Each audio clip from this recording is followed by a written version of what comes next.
salvarse, para que se beneficien de la gracia de Dios, para que Jesús se pueda dar a sus almas en la Sagrada Comunión. En vez de ver esa condescendencia de Dios con nuestra debilidad tan grande, ya eso se les presenta en su desamor y egoísmo, tanto que ellos no pueden creer que Dios exija eso.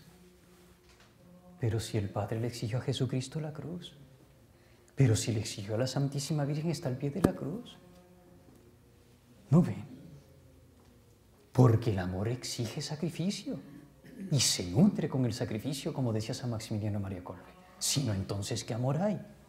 ¿Cómo yo le pruebo a un ser que amo? Que le amo si cada vez que me va a dar un trabajo, pues no le voy a hacer el favor. Si la madre, ¿cómo va a amar la madre a la criatura? Si cada vez que empieza a llorar porque quiere leche, ella, como dice que no tiene que amarle más de lo necesario, pues lo deja llorando toda la noche y ya al otro día le da la leche. Y se encuentra el bebé muerto, deshidratado. Fíjense qué absurdos, porque como eso es un sacrificio, ay, eso es mucho, tenerme que levantar a darle la leche a la pobre criatura. Eso no le pasa ni por la cabeza a una madre, porque ama. Tiene ese instinto del amor fortísimo hacia su criatura, se levanta todas las veces. El papá puede ser un poquito más egoísta, pero ella no.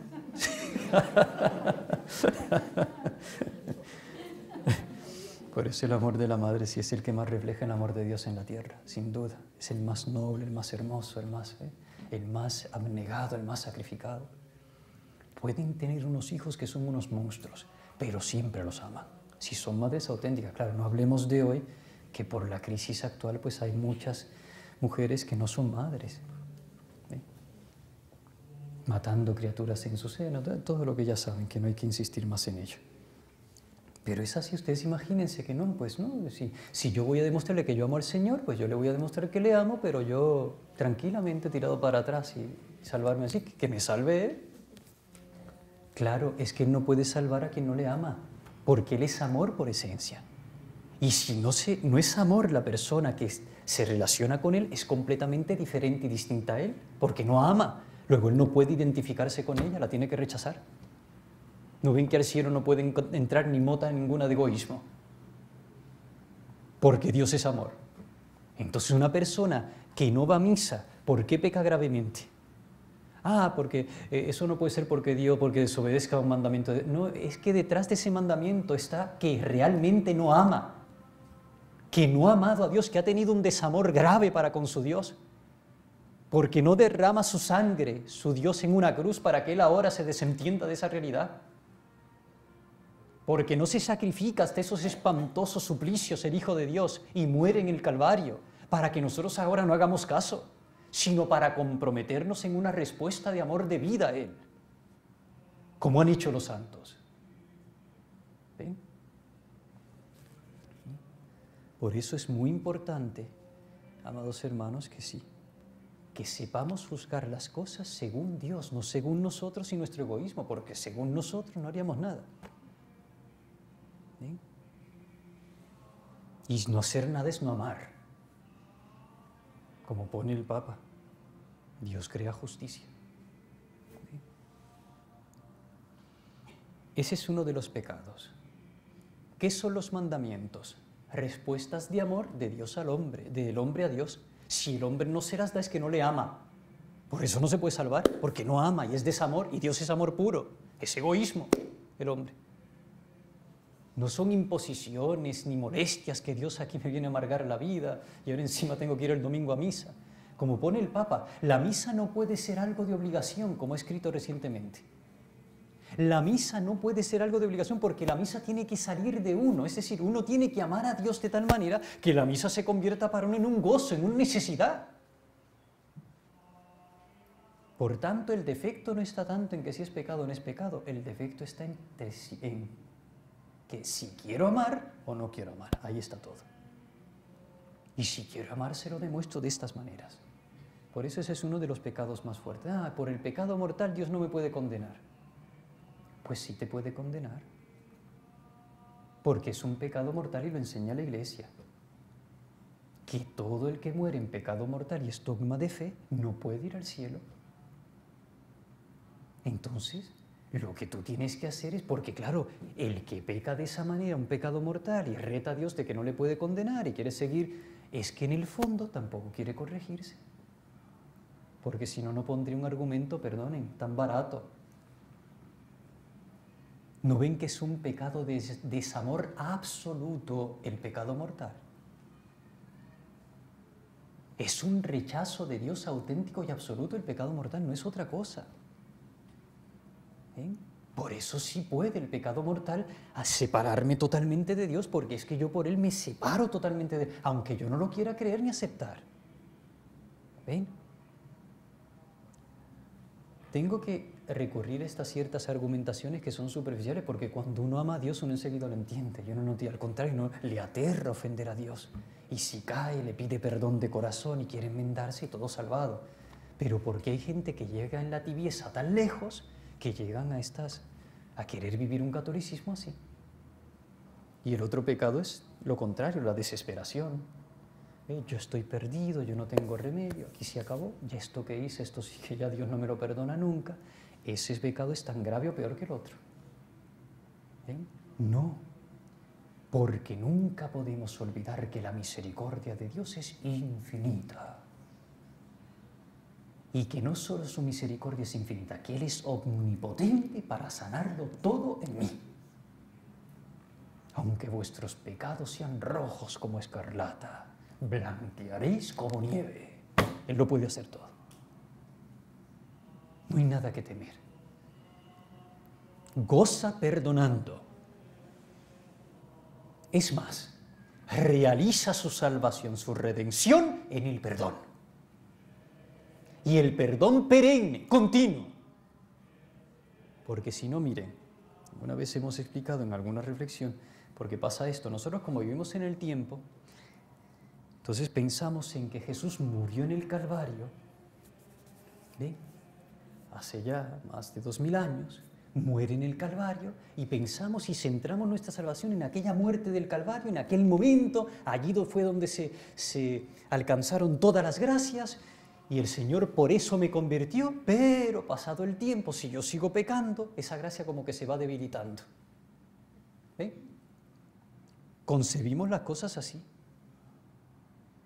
Y el Gólgota no es una cosa del pasado. Es más presente que nuestro momento actual.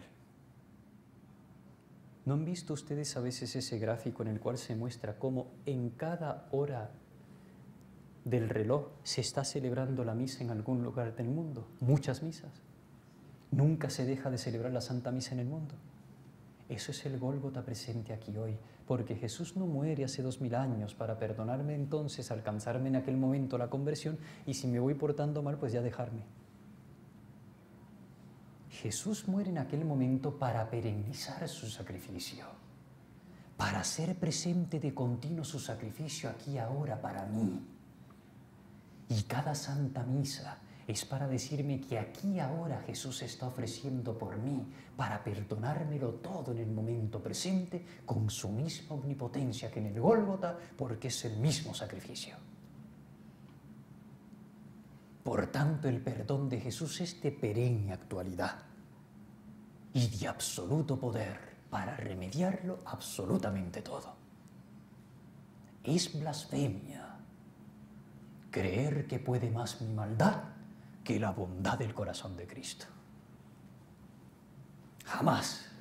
Él puede siempre infinitamente más en mí, infinitamente más perdonar, infinitamente más cambiar, infinitamente más purificar, embellecer, endiosar, infinitamente más que yo puedo afearme con mi pecado.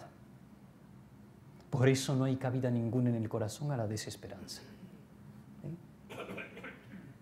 Padre, pero es que claro, usted y los santos, yo sé que ellos hacían mucha oración, pero claro, yo voy de vez en cuando a la misa en semana, pero ya, con todo sí voy a la dominical, de vez en cuando rezo el rosario, otras veces tampoco.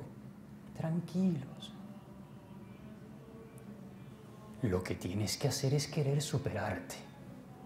Bueno, pues ahora voy poquito, voy a ir poco a poco haciendo más, a la medida de mi alcance. Y así no vas a tener nada que temer.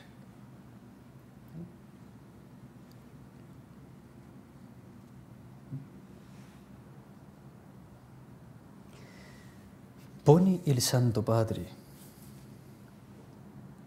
Quería ya, para acabar esta conferencia última, leerles algún texto del Papa.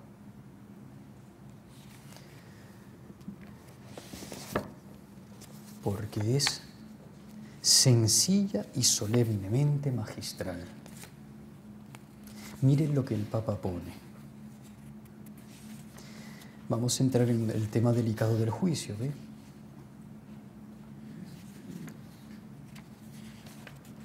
Después de haber afirmado en su encíclica el Papa que nadie merece el cielo, aquí está, perdone.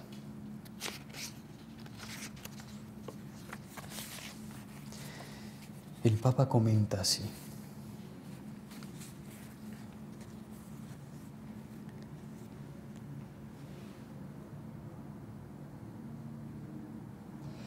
en él, el crucificado se lleva al extremo la negación de las falsas imágenes de Dios. No se quiere aceptar el Dios del dolor, etc. Ahora Dios revela su rostro precisamente en la figura del que sufre y comparte la condición del hombre abandonado por Dios, tomándola consigo. Este inocente que sufre se ha convertido en esperanza, en certeza. Dios existe y Dios sabe crear la justicia, de modo que nosotros no somos capaces de concebir y que sin embargo podemos intuir en la fe. Sí, existe la resurrección de la carne, existe una fe, la fe en el juicio final, y es ante todo y sobre todo esperanza. Esa esperanza cuya necesidad se ha hecho evidente precisamente en las convulsiones de los últimos siglos. Claro, porque ante un mundo de tanta injusticia, más de 2/3 partes del mundo reventando de hambre, miseria y necesidad, el que ama no puede conformarse con un mundo como este. Es lo que dice el Papa por lo del juicio. Estoy convencido, dice el Papa, de que la cuestión de la justicia es el argumento esencial, o en todo caso el argumento más fuerte, en favor de la fe en la vida eterna. No puede tener la historia del hombre la última palabra, cuando ha habido hombres que han hecho tanto daño. ¿Eh? Claro, entonces aquel vivió matando, y ahora el mismo cielo que el que vivió haciendo el bien. Claro, eso se cae de maduro, no puede ser. Y esto es el Papa, ¿ves? Y claro. Y dice, la necesidad meramente individual de una satisfacción plena, ¿ven? Que hay que satisfacer por el pecado, y que se vea la justicia, que se nos niega en esta vida, porque uno ve tanta injusticia, y no, de la inmortalidad del amor, que estamos hechos para la eternidad, que esperamos, es ciertamente un motivo importante para creer que el hombre está hecho para la eternidad, pero solo en relación con el reconocimiento de que la injusticia de la historia no puede ser la última palabra en absoluto. Llega a ser plenamente convincente la necesidad del retorno de Cristo y de la vida nueva. Qué bonito. Claro, no podemos seguir. Esta historia no puede seguir así. El mundo acaba y el que mató, mató. Y el que se santificó y ahí se acabó. No. Un mundo sin Dios es un mundo sin esperanza. Y pone, solo Dios puede crear justicia. Claro, nosotros no podemos arreglar esto.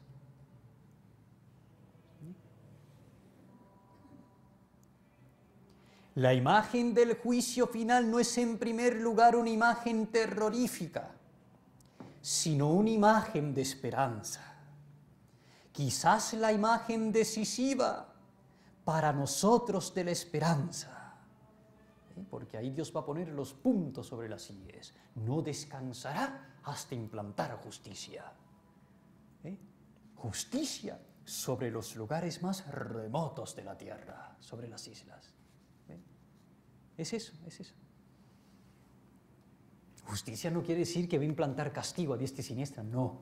Justicia también quiere decir, no descansará hasta serme santo, hasta serme puro, reflejo hermoso de su divinidad. No va a descansar, aunque tenga que servirse del purgatorio para ello, porque me ama infinitamente. No me quiere dejar sucio, con manchas.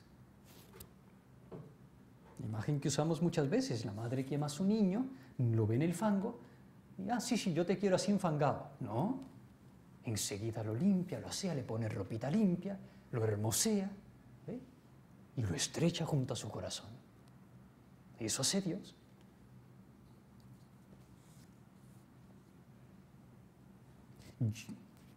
Pero ¿no es quizás también una imagen de pavor el juicio? Yo diría, es una imagen que exige la responsabilidad. Exige la responsabilidad, por eso no me puedes decir que faltará a misa el domingo. Para ti, como para ti no es pecado, no te lo puede imputar Dios, porque Dios te exige responsabilidad. Tú eres un ser racional, que tienes tus deberes y tus quehaceres y tienes que responder justamente a ello.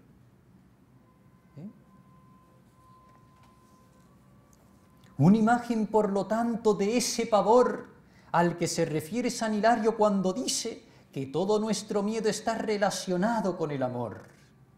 Dios es justicia y crea justicia. Este es nuestro consuelo y nuestra esperanza, que Él va a poner el mundo de la paz, de la santidad y justicia, del amor, en su sitio. Vamos todos a sumergirnos en ese mundo de Dios, salvados. Los que se salvan, el que no se salva no. Pero en su justicia está también la gracia. Esto lo descubrimos dirigiendo la mirada hacia el Cristo crucificado y resucitado. Ambas, justicia y gracia, han de ser vistas en su justa relación interior. La gracia no excluye la justicia. ¿Ven? Es tan misericordioso que no me puede condenar. No excluye la justicia. La tiene junto a ella. Es misericordioso en su amor. Y tienes que entrar en las fuentes de su amor para disfrutar de su misericordia, porque fuera de su amor no puedes, y solo se entra en su amor amando, no desobedeciendo, que es no amar. Él no convierte la injusticia en derecho. ¿Ven? Aunque yo soy injusto, aunque no voy a misa, como quiero, aunque cometo pecados mortales, pero yo me voy a salvar, porque Dios es muy bueno. No, Él no convierte la injusticia en derecho. Que viene el Papa, tiene unas afirmaciones clarísimas. No es un cepillo que borra todo, de modo que cuanto se ha hecho en la tierra acabe por tener siempre igual valor. No. Se dará a cada uno según sus obras. Claro, lo dice la Escritura y San Pablo. ¿Ven? Y después pone esto. ¿Ven? Tienen un juicio de Platón.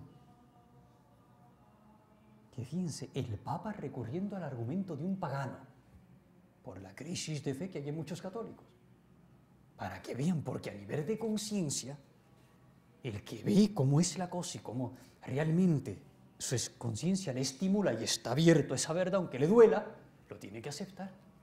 Y miren el juicio que él cita con sus imágenes, ¿no? Hay que entender que lo habla en una imagen sensible Platón. Pero sobre esto, mire lo que dice. Ahora el juez tiene quizás ante sí el alma de un rey o algún otro rey o dominador, ¿ven? Y no se ve nada sano en ella. La encuentra flagelada, llena de cicatrices causadas por el perjurio y la injusticia.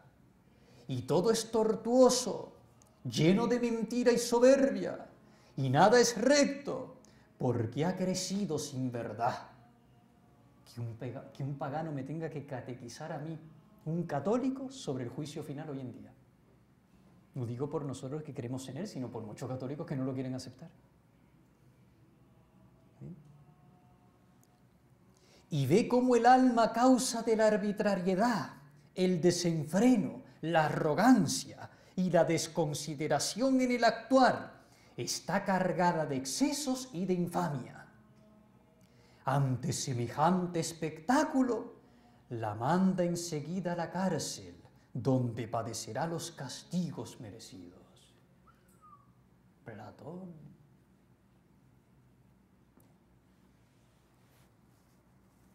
Y sigue.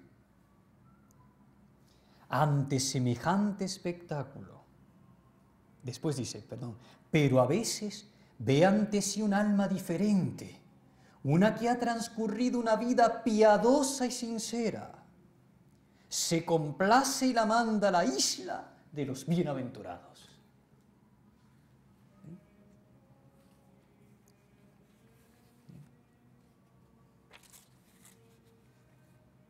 Miren, puede haber personas que han... Ahora es el Papa. La opción de vida del hombre se hace en definitiva con la muerte. Esta vida está ante el juez. Su opción que se ha fraguado en el transcurso de toda la vida puede tener distintas formas. Puede haber personas que han destruido totalmente en sí mismas el deseo de la verdad y la disponibilidad para el amor. ¿Sí?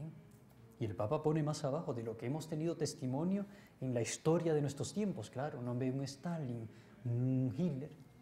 Luego no sabemos qué pasó después del umbral de la eternidad, que eso la Iglesia lo respeta, pero ciertamente eran monstruos el daño que hicieron.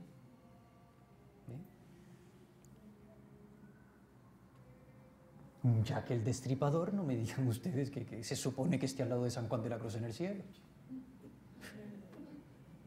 Eso es lógica. Personas en las que todo se ha convertido en mentira, personas que han vivido para el odio y que han pisoteado en ellas mismas el amor. Esta es una perspectiva terrible, pero en algunos casos de nuestra propia historia podemos distinguir con horror figuras de este tipo. Qué afirmación, lo que decíamos. Y después sigue. En semejantes individuos no habría ya nada remediable y la destrucción bien sería irrevocable. Ya no hay vuelta atrás. Esto es lo que se indica con la palabra infierno. ¿Sí? Y luego, por otro lado, puede haber personas purísimas que se han dejado impregnar completamente de Dios y por consiguiente están totalmente abiertas al prójimo. Personas cuya comunión con Dios orienta ya desde ahora todo su ser y cuyo caminar hacia Dios les lleva solo a culminar lo que ya son. ¡Qué bonito! Viven tan unidas a Dios las almas santas que ya van a desembocar en lo que viven, en la plenitud ya del amor de Dios que estaban viviendo en esta vida. Esos son los santos. Eso es el cielo. Y esto todo lo cita el catecismo del Papa, ¿sí? El catecismo de la Iglesia Católica. ¿Sí?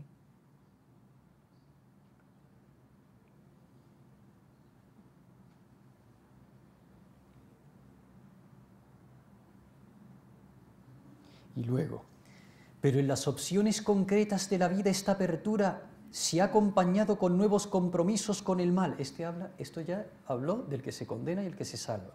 Ahora está hablando del que muere manchado, ¿no?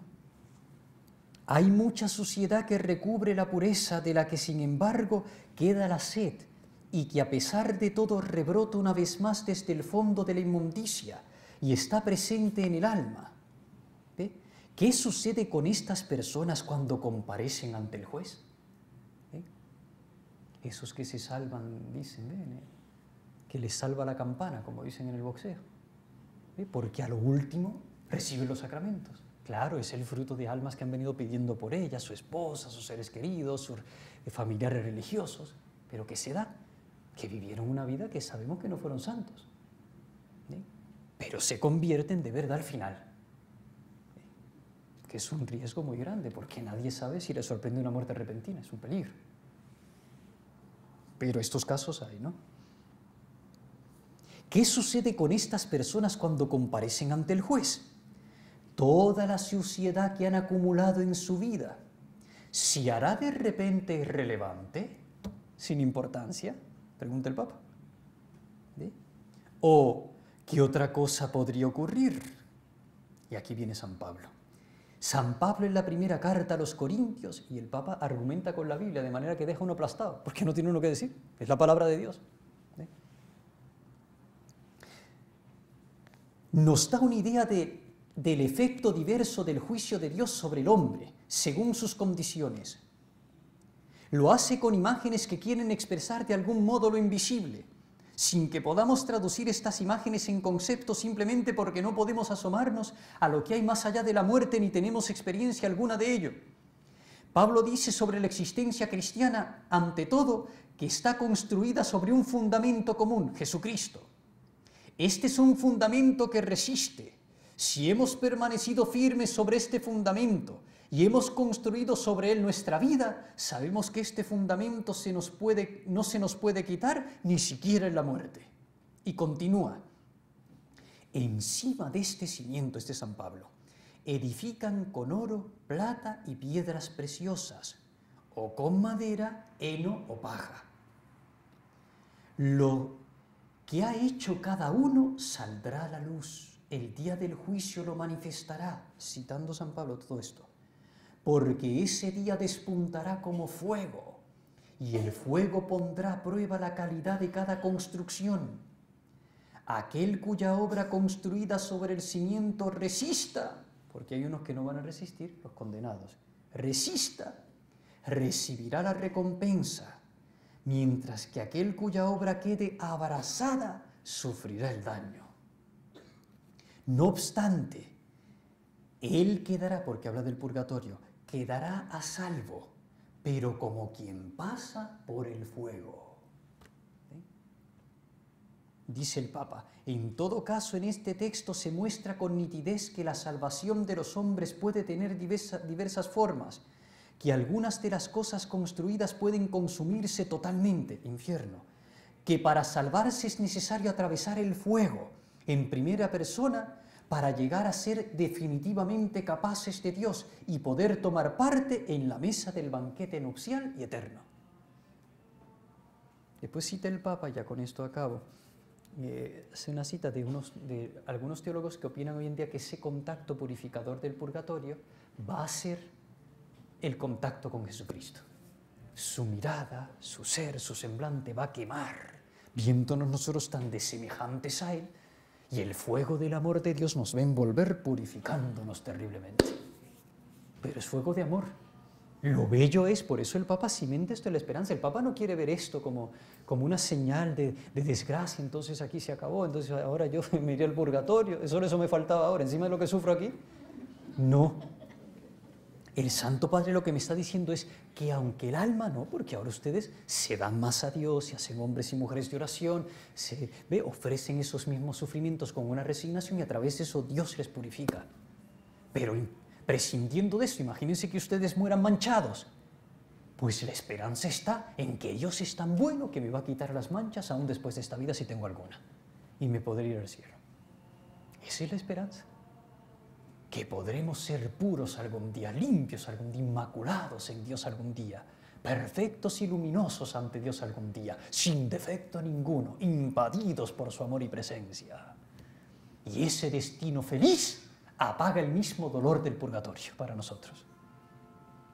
Ese destino es tan grande que el purgatorio pierde importancia en cierto sentido, por muy aterrorífico que sea, pierde importancia. Porque lo que nos espera de felicidad por toda la eternidad es demasiado grande. Ahora sí afirmo, el plan de Dios no es el purgatorio. Es una condescendencia con nuestra debilidad. Su deseo es que todos muramos santos. llenos de méritos y de gloria, y nos vayamos directamente después de aquí al paraíso. Esa es su voluntad. Él nos quiere salvar de la mejor manera posible. Porque en el purgatorio no hay mérito. Se sufre más y no se merece nada, sino que uno es purificado. El mérito es solamente del tiempo. Es de esta vida nada más. Por eso merece la pena tanto purificarse y sufrir en esta vida.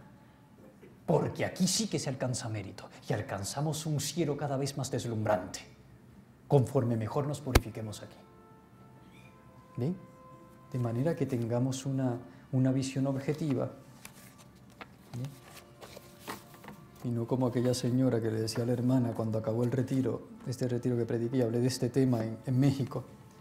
Bueno, hermana, pues nos vamos tranquilos porque si según el Padre, al menos iremos al purgatorio. Ay, Dios mío. Pero bueno, muy bien, amados hermanos, por esta segunda conferencia. Ahora voy a rezar. Vamos a dejar unos 40 minutos de almuerzo, lo solemos hacer breve, y a eso de la 1 tendríamos, Dios mediante, el Santo Rosario. Yo sigo de corrido ahora confesando, y a esa hora, después del Rosario, tenemos ya la tercera conferencia. Creo que esto es. Si les digo que el próximo retiro será el sábado 1 de marzo, Dios mediante, y les suplico que me sigan ayudando como lo están haciendo y les agradezco en las confesiones, el pecado y nada más, para confesar el mayor número posible. Eso es otra de las grandes ventajas y dones de nuestra fe católica. La comunión diaria disminuye el purgatorio, eso purifica, eso embellece el alma. La confesión frecuente disminuye el purgatorio. Por eso Juan Pablo II se confesaba todas las semanas, tan santo como era, todas las semanas se confesaba. Y hay santos que se han confesado todos los días, porque es un sacramento de una riqueza inmensa. La confesión, la comunión diaria, las horas ante el Santísimo hacen que uno expíe pecados. Por eso no tema, sea muy de Dios y no tema, sea muy de la Virgen. Pídale a ella que les guíe y no tendremos nada que temer. ¿Ve? Y si hay que sufrir alguna vez y purificarse por algo, Dios no dejará de darnos la fortaleza, porque estamos abiertos en el corazón a recibir de su mano paterna la medicina que necesitamos. Y Él y la Virgen no van a dejar de asistirnos y consolarnos. O sea, no temamos. De lo que hay que temer es de no purificarse. ¿Sí? Como nos decía nuestro Padre Fundador, ¿sí? Nos hablaba del juicio y nos decía una vez, pero no temamos, no temamos. Lo importante es presentarse ante el divino juez humildes, no hay nada que temer. El soberbio es el que tiene que temer. Sí. Bueno, solamente recomendarles, para acabar. Saben que con estos cables yo temo mucho de las tormentas eléctricas que se dan aquí, porque yo creo que yo no paso de una de estas conferencias con tanta cablería, si hay una tormenta de esas.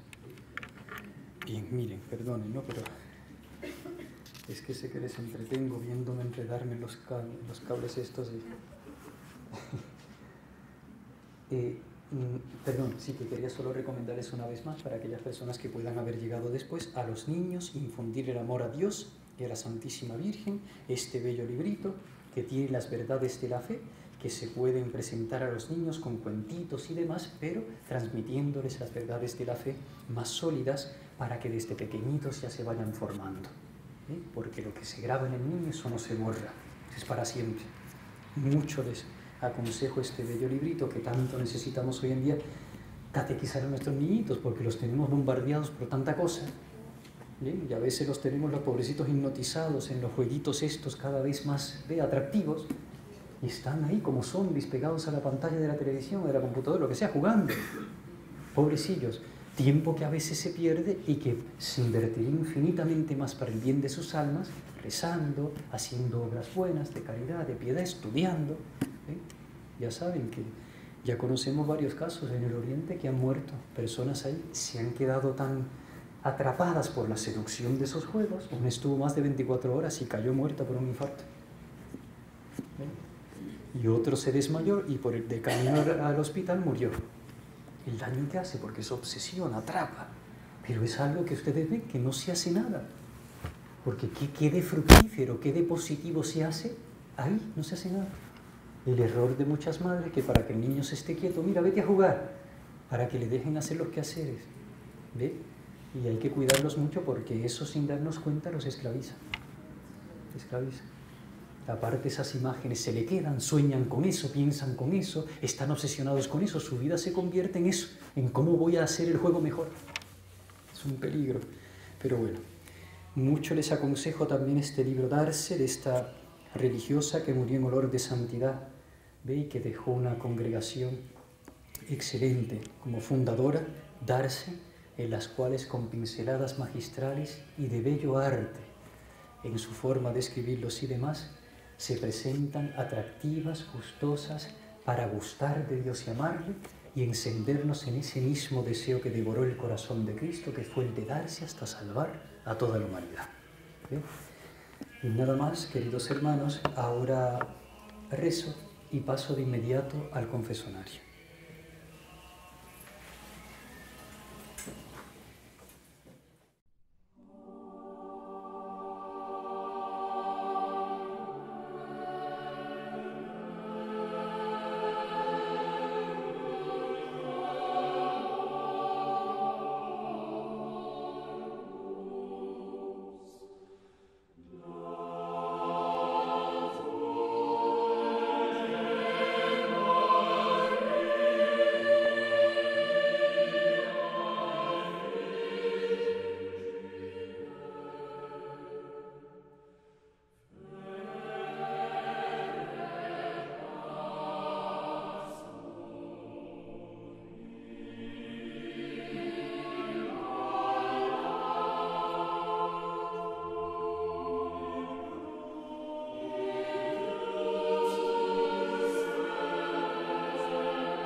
Ojalá que este Evangelio así expuesto llegásemos a ponerlo en la pantalla de la televisión, que es el púlpito de hoy. De ahí su continuo esfuerzo en dar a conocer la palabra de Dios bajo todas las formas posibles. La confianza del Padre en la providencia de Dios era ilimitada. No era un soñador, no era un iluso. Era un hombre de profunda fe en Dios. Por eso manifestó tantas veces su convicción de que algún día llegaríamos a tener nuestros propios medios de comunicación. Hoy podemos anunciarles con gozo que ese anhelo ya está.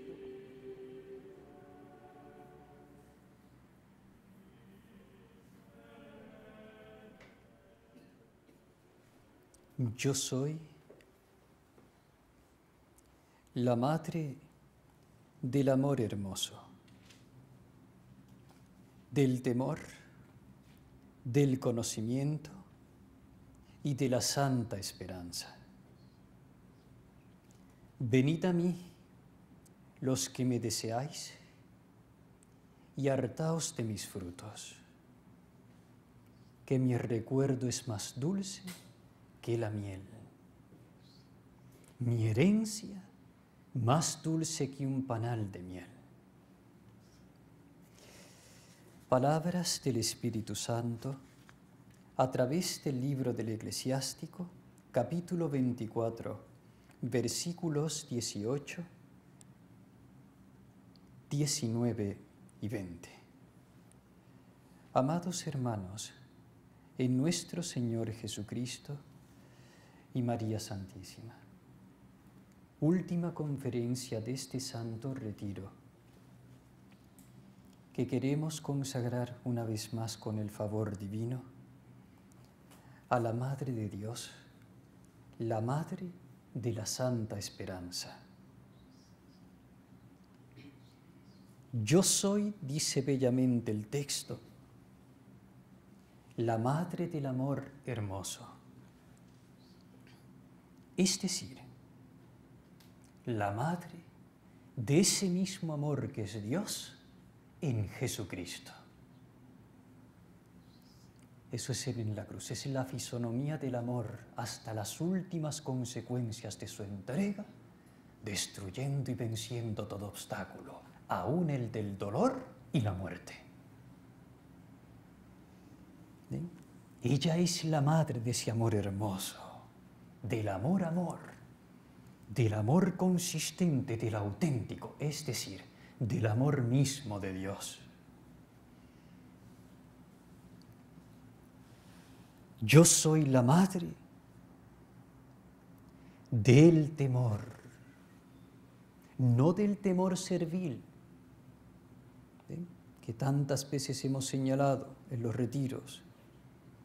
Ay, no, yo no quiero pecar porque Dios me castiga. Padre, dado todo lo que usted ha dicho hoy, entonces sí que no, yo no quiero pecar porque me voy al purgatorio. Y me ha dicho que hay un fuego ahí que tortura. No.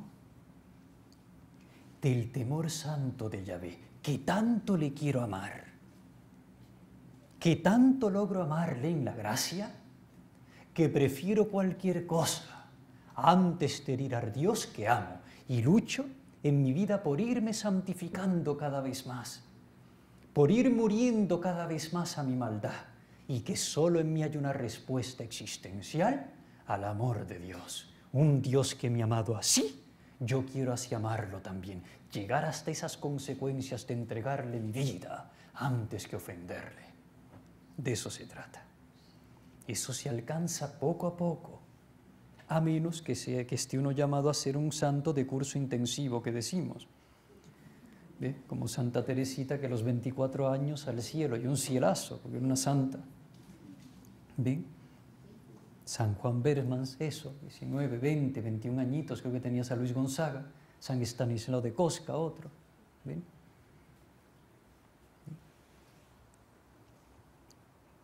Madre del temor. Por eso dice bellamente el salmista en el Salmo 130, 129 de la Vulgata, ¿no? El desde lo más profundo. A ti te invoco, Señor, a ti suplico. Pone, pero en ti reside el perdón, la misericordia, el amor. ¿Sí? En ti reside el perdón para que seas temido. Qué bonito, ¿eh? Porque parece una cosa que no tiene lógica. Bueno, pero en ti, Dios mío, está el perdón. ¿Y yo te tengo que tener miedo porque en ti está el perdón? Todo lo contrario. Lo que te tengo que tener es confianza. No. Es el santo temor de Dios. Porque en ti está un perdón tan abundante para mí, tan misericordioso para mí, tan bueno para mí. Yo temo ofenderte, siendo tú un perdón para mí tan consumado y perfecto. Que es ahí donde hay que encontrar el kit de el porqué del temor. ¿Yo por qué temo? ¿Porque Dios me perdona? No. Porque como me ha perdonado tanto, me aterra herirle, de ser el amor tan grande que ha sido para conmigo. Es lo propio del salmista.